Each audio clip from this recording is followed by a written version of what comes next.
In this problem, stop and wait mechanism system is given. In stop and wait mechanism, we know only one packet is processed in a given time. Here in this problem, bandwidth of the line is given 1 Mbps, that is 10 to the power 6 bits are transmitted, and for 1 bit it takes 20 milliseconds to make a round trip. That is the packet transmitted from sender to the receiver and the acknowledgement.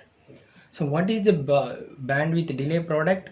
And if the system packets are 1000 bits in a length, so the packet length is given as 1000 bits, the single packet.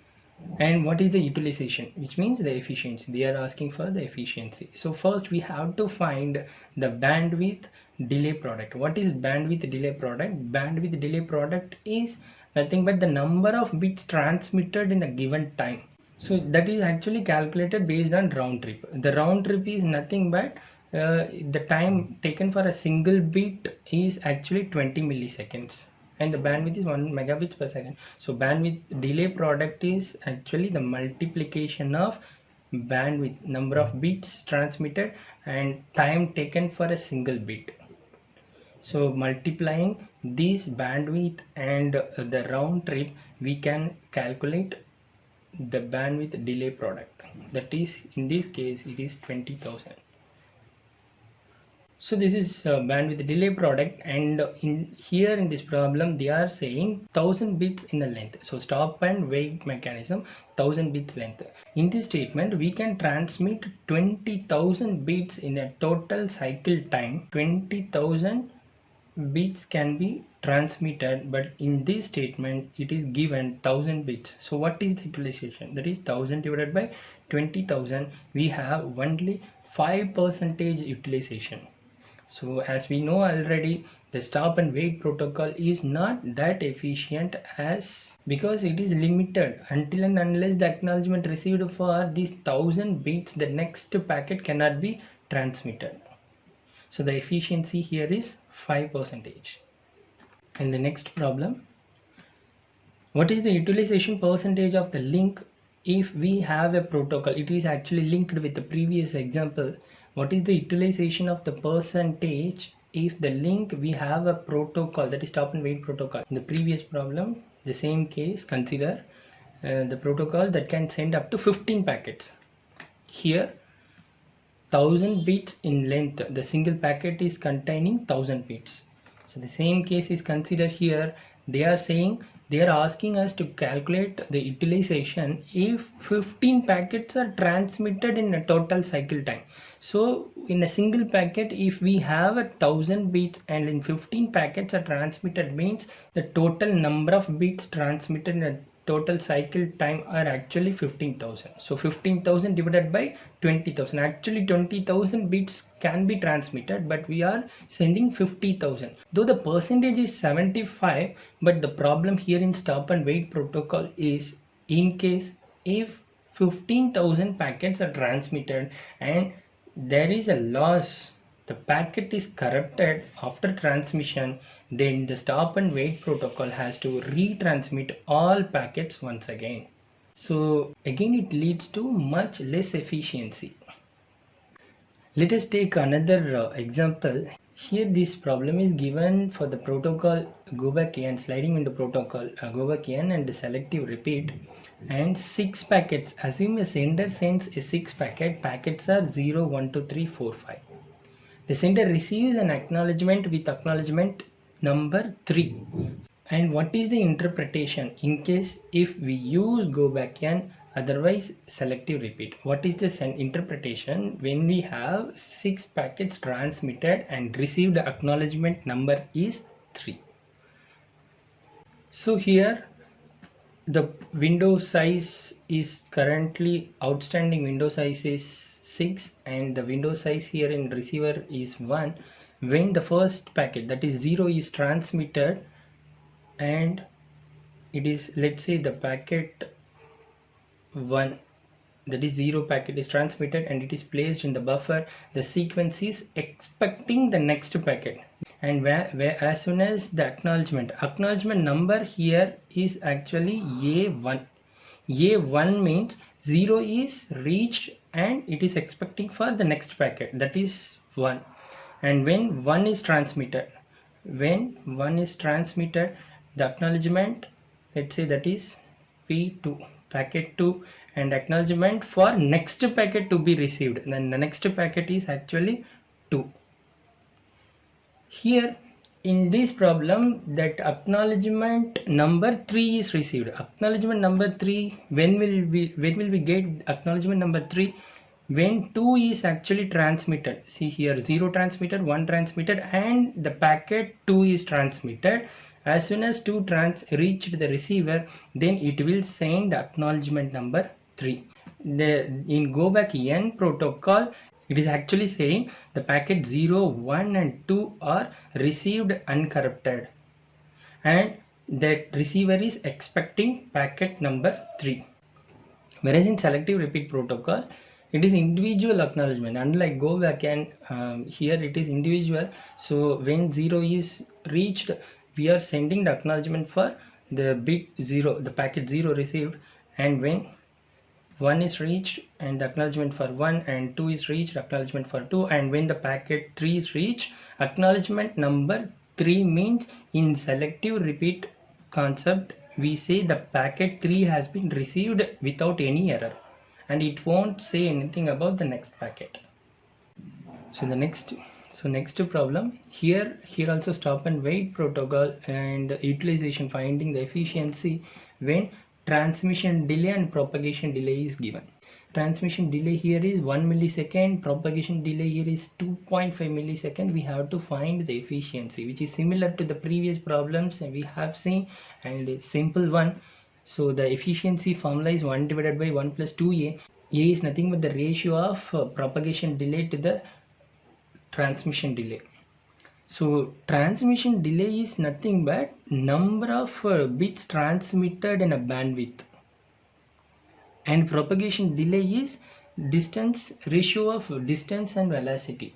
So we can substitute numbers directly to the formula and the notation TP and TT. We can find the efficiency is 1 upon 6, which says that in total cycle time in 6 milliseconds we are processing only one packet.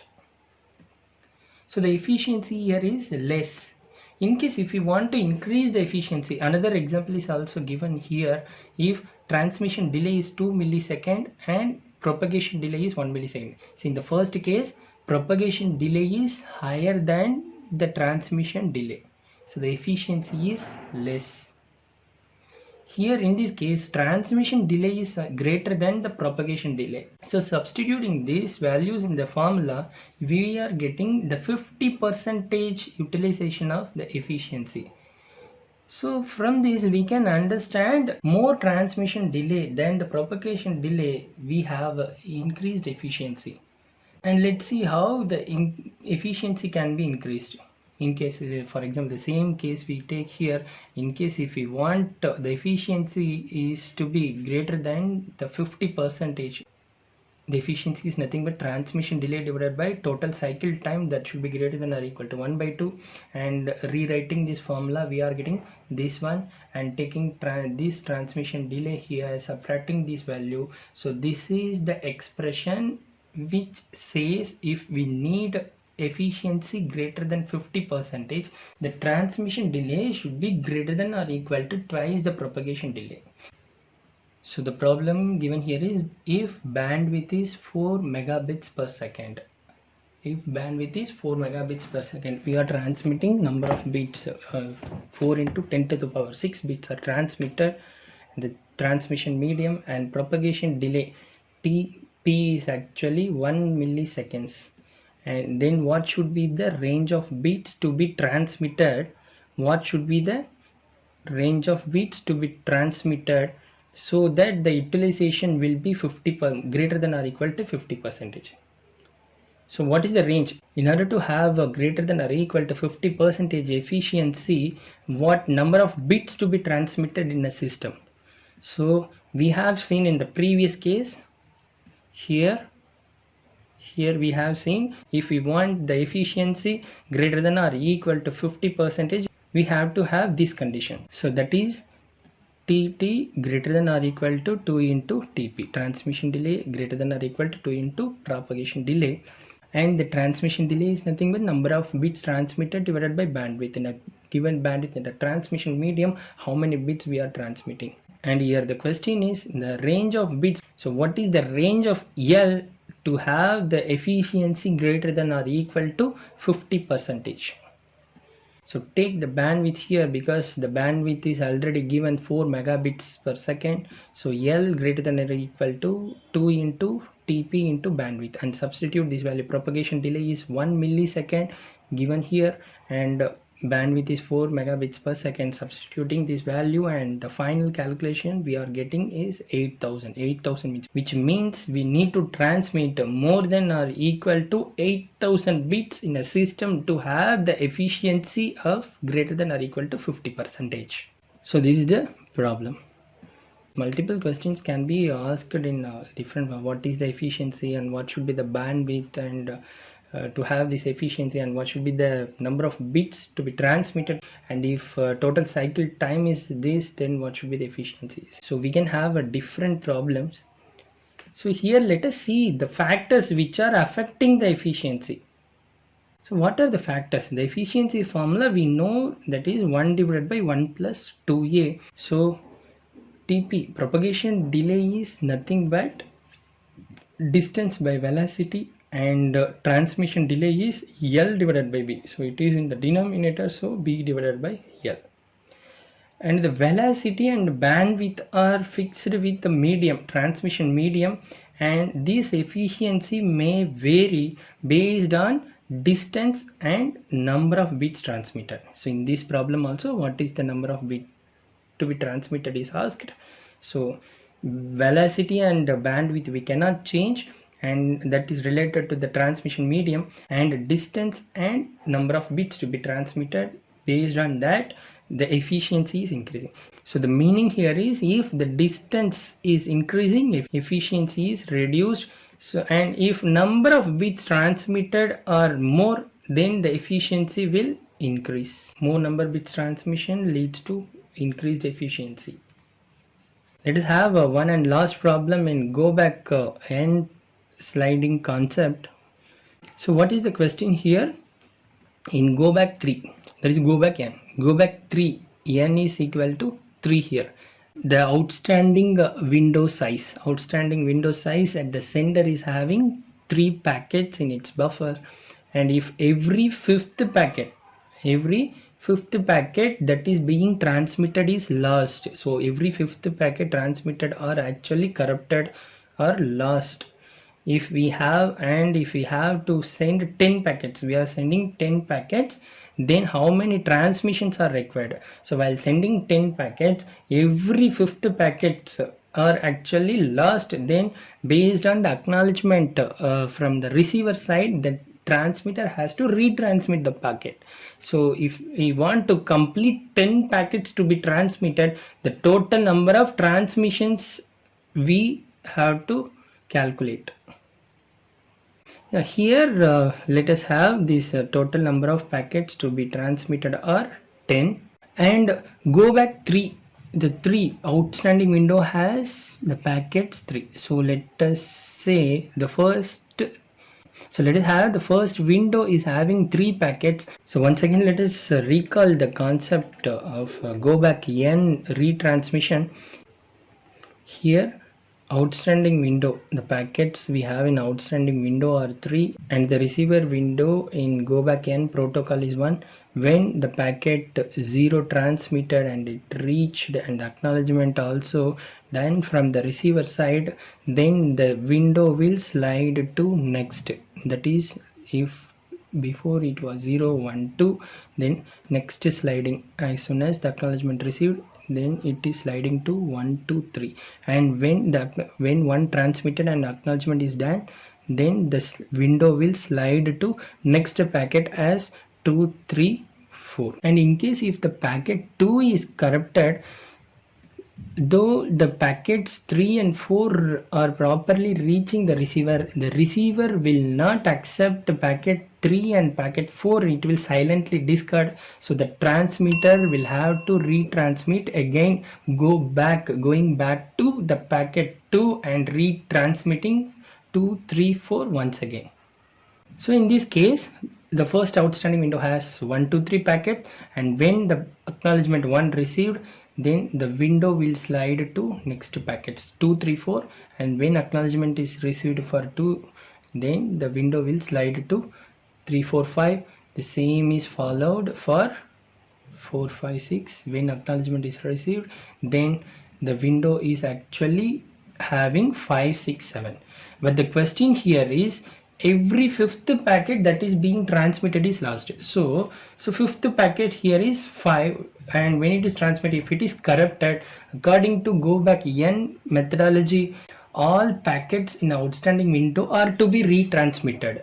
Again here let's see. So first 4 bits are transmitted and acknowledged properly, but for fifth bit is lost, it has to resend again 5 6 7.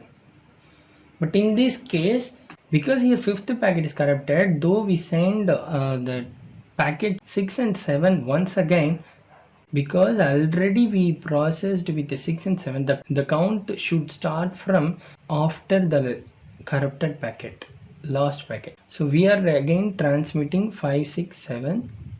So but already 6 7 are transmitted. The count is to be started from the last packet, the corrupted packet. So from here the count is actually 1 2 3 4 5. Again the packets to be transmitted being corrupted is fifth packet. So in this count, here the seventh one is fifth packet, and the seventh packet is corrupted, and in the outstanding window we have a 3 packets are to be retransmitted once again, but 8 and 9 already processed, already transmitted, and the count starts from here 8 9, that is 1 2 3 4 5. Again fifth packet is corrupted, that is lost during the transmission, and this window, last window, is having only 2 packets. So the 2 packets are to be retransmitted once again. That's it. So the total number of packets transmitted here, the transmission here is 1 2 7 and 8 9 10 11 12 13 14 15 16 17 18. So in order to process, in order to transmit all 10 packets, when the fifth packet being transmitted is corrupted, and we have to have totally 8 transmissions for the completion of 10 packets in go back 3 protocol. Yes, thank you.